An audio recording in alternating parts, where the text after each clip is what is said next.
প্রিয় শিক্ষার্থীরা, আসসালামু আলাইকুম। সৃষ্টিকর্তার অশেষ রহমতে নিশ্চয় তোমরা ভালো আছো। কোভিড-19 একটি বৈশ্বিক মহামারীর ভিতর দিয়ে আমরা দিনপাত করছি। আমরা কেউ বের হতে পারছি না। আশা করি তোমরাও ঘরে বসে সিলেবাস অনুযায়ী পরীক্ষার প্রস্তুতি নিবে। নবম দশম শ্রেণীর একটি কবিতা তোমাদের আমি এখন বুঝিয়ে দিব। তোমাকে পাওয়ার জন্যে হে স্বাধীনতা।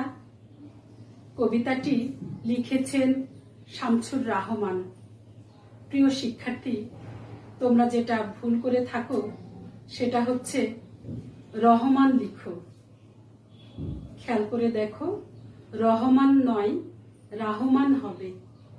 তাহলে চলো আমরা একটু দেখে নেই কবি পরিচিতিটা।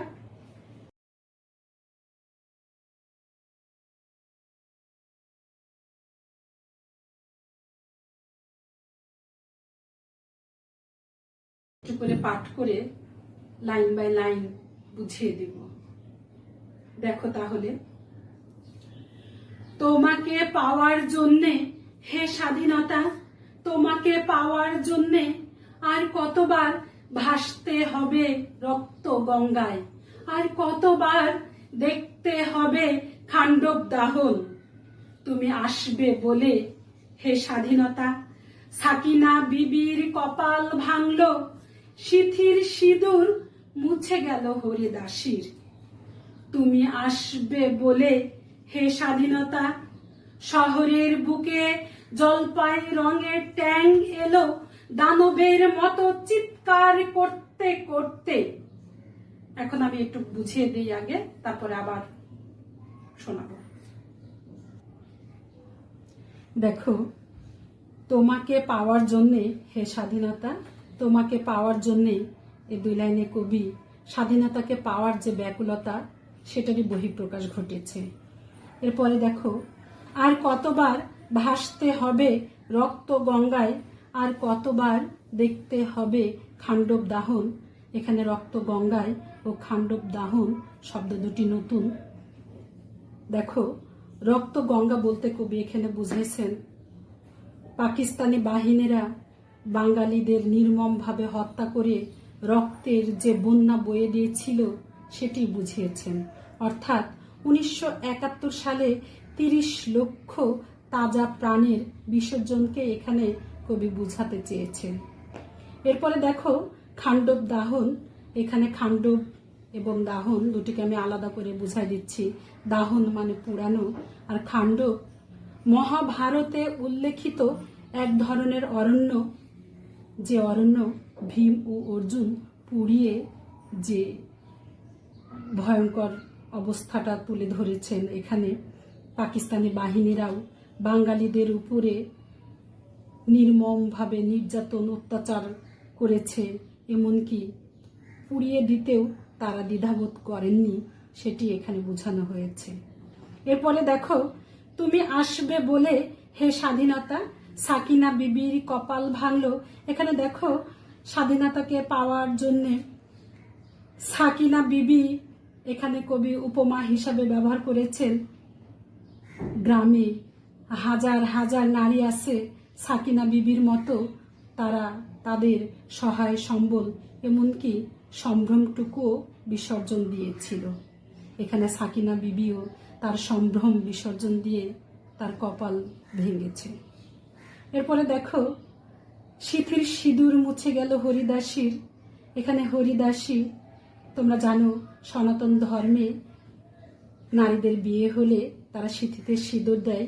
যখন তার স্বামী মারা যায় তখন সিথির সিঁদুর মুছে ফেলা হয়। এখানে হরিদাসীর মতো হাজার হাজার নারী মুক্তিযুদ্ধে তাদের স্বামীকে হারিয়ে সিথির সিঁদুর মুছে ফেলেছে। এরপরে দেখো, শহরের বুকে জলপাই রঙের ট্যাং এলো দানবের মতো চিৎকার করতে করতে।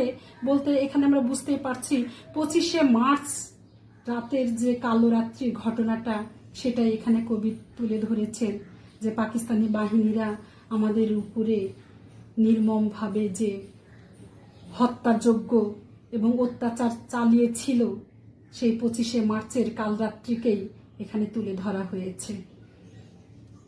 এখন আমি তোমাদের আবার কবিতাটি বুঝিয়ে দিব। পরের অংশটুকু দেখো। তুমি আসবে বলে হে স্বাধীনতা, ছাত্রাবাস বস্তি উজাড় হলো, রিকয়েলেস রাইফেল আর মেশিন গান খই ফুটালো যত্র তত্র।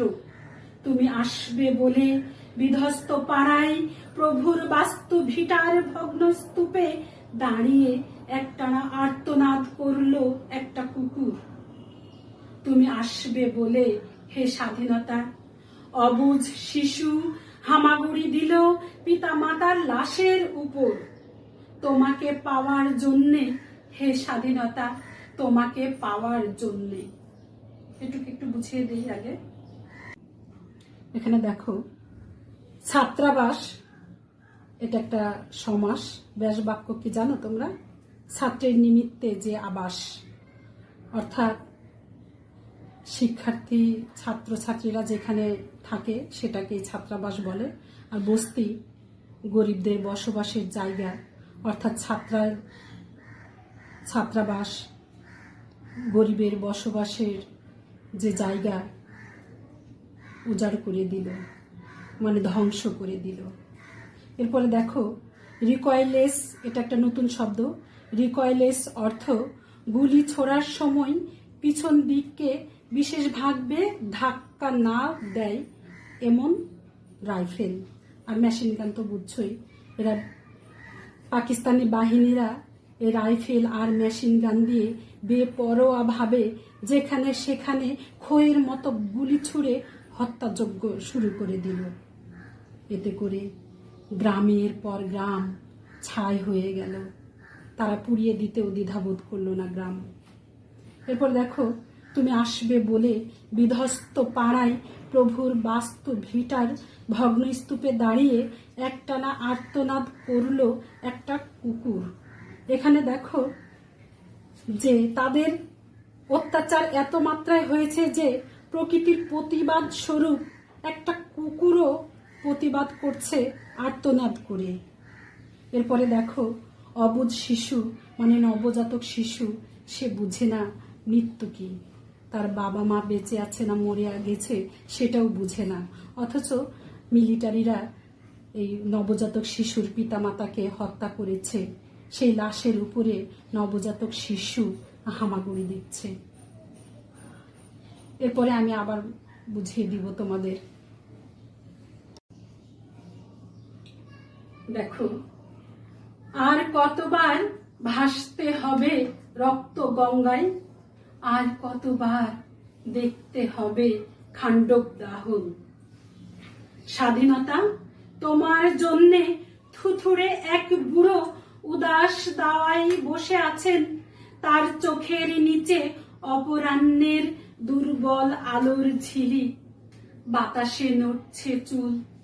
স্বাধীনতা তোমার জন্যে মোল্লা বাড়ির এক বিধবা দাঁড়িয়ে আছে নড়বড়ে খুঁটি ধরে দগ্ধ ঘরের।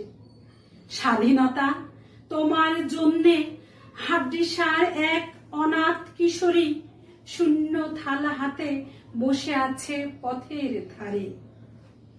প্রিয় শিক্ষার্থী, এটুকু আমি এখন বুঝিয়ে দিব।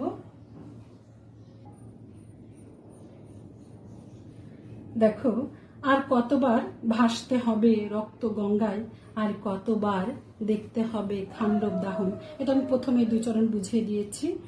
এরপরে দেখো, স্বাধীনতা তোমার জন্যে থুথুড়ে এক বুড়ো উদাস দাওয়ায় বসে আছেন, তার চোখের নিচে অপরাহ্নের দুর্বল আলোর ঝিলিক, বাতাসে নড়ছে চুল। অর্থাৎ দেখো, থুথুড়ে মানে বয়সের ভারে নত একজন বৃদ্ধ লোক তার সর্বস্ব হারিয়ে এখন নিঃস্ব, তার আপনজনদের হারিয়ে এখন অপেক্ষা করছে নিঃস্ব অবস্থায় স্বাধীনতাকে পাওয়ার জন্য।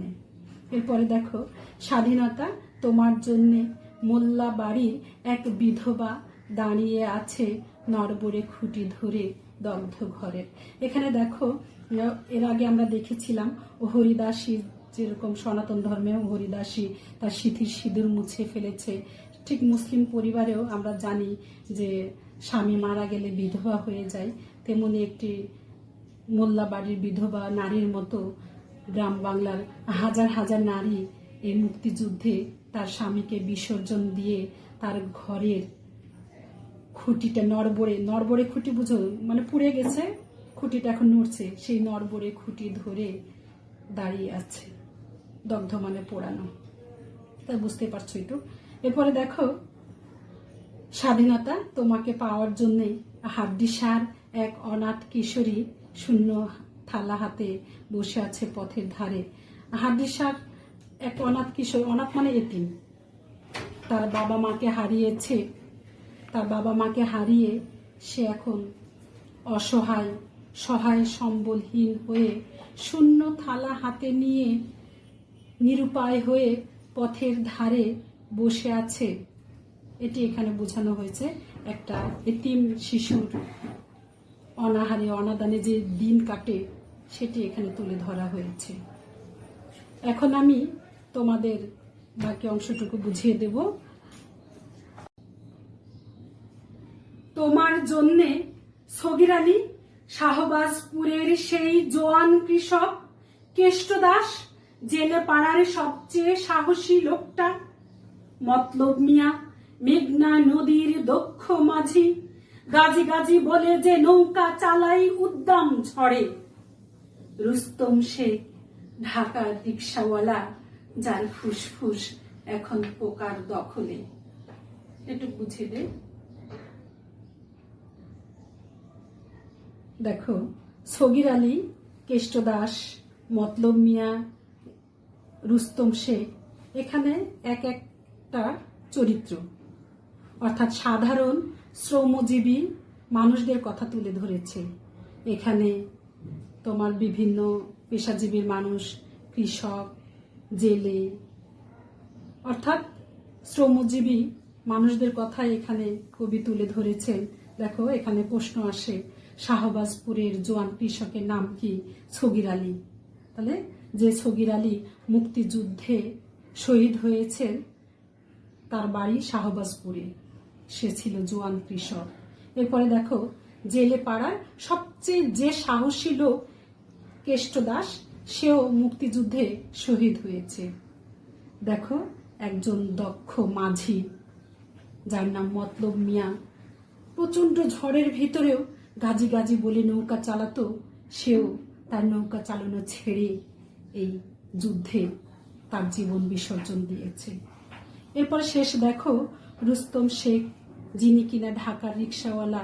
এখানে একটু কবি এই যার ফুসফুস পোকার দখলে, এটা বুঝাতে একটু ব্যতিক্রম শব্দ ব্যবহার করেছেন। এটি দেখো, ফুসফুস পোকার দখলে বলতে বোঝানো হয়েছে যে মুক্তিযুদ্ধ চলাকালীন সময়ে পাকিস্তানিরা অনেক মানুষ হত্যা করে একত্রে ফেলে রেখেছিল, তাদের ফুসফুস, তাদের শরীর পোকামাকড়ের খাদ্যে পরিণত হয়েছিল। সেই উপমা ব্যবহার করতেই কবি এখানে ঢাকার রিক্সাওয়ালা রুস্তম শেখকে উপমা হিসেবে ব্যবহার করেছেন। এরপরের অংশটুকু আমি আবার পড়ে তোমাদের বুঝিয়ে দেব। আর রাইফেল কাঁধে বনে জঙ্গলে ঘুরে বেড়ানো সেই তেজি তরুণ, যার পদভারে একটা নতুন পৃথিবীর জন্ম হতে চলেছে, সবাই অধীর প্রতীক্ষা করছে তোমার জন্যে হে স্বাধীনতা।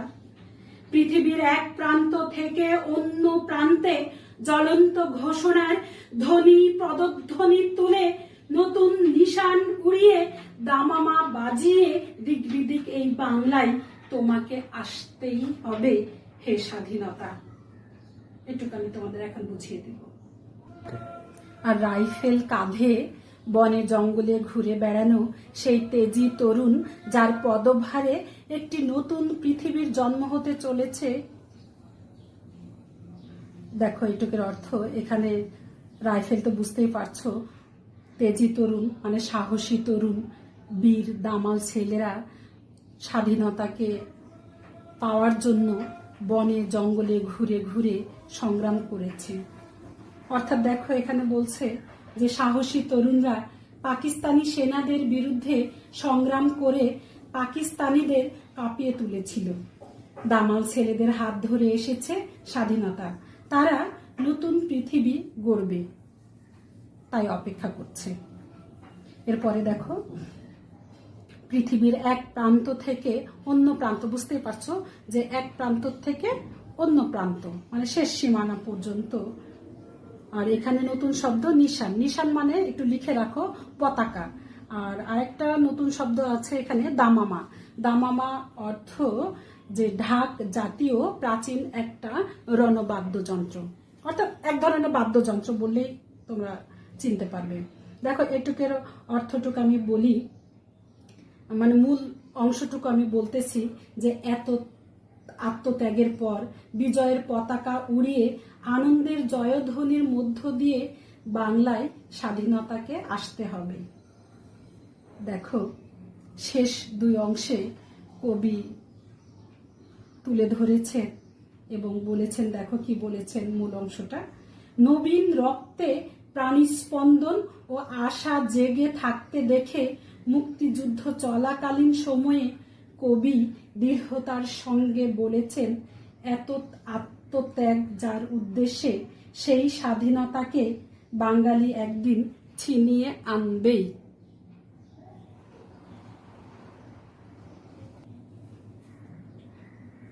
প্রিয় শিক্ষার্থীরা, কবিতাটা এতক্ষণে নিশ্চয়ই তোমরা খুব ভালো করে অর্থ সহ বুঝতে পেরেছ। এখন আমি তোমাদের বাড়ির কাজ দিব, কিছু সংক্ষিপ্ত প্রশ্ন যেগুলো বারবার অনুশীলন করে খাতায় লিখবে। এতে তোমরা আশা করি লাভবান হবে। ধন্যবাদ।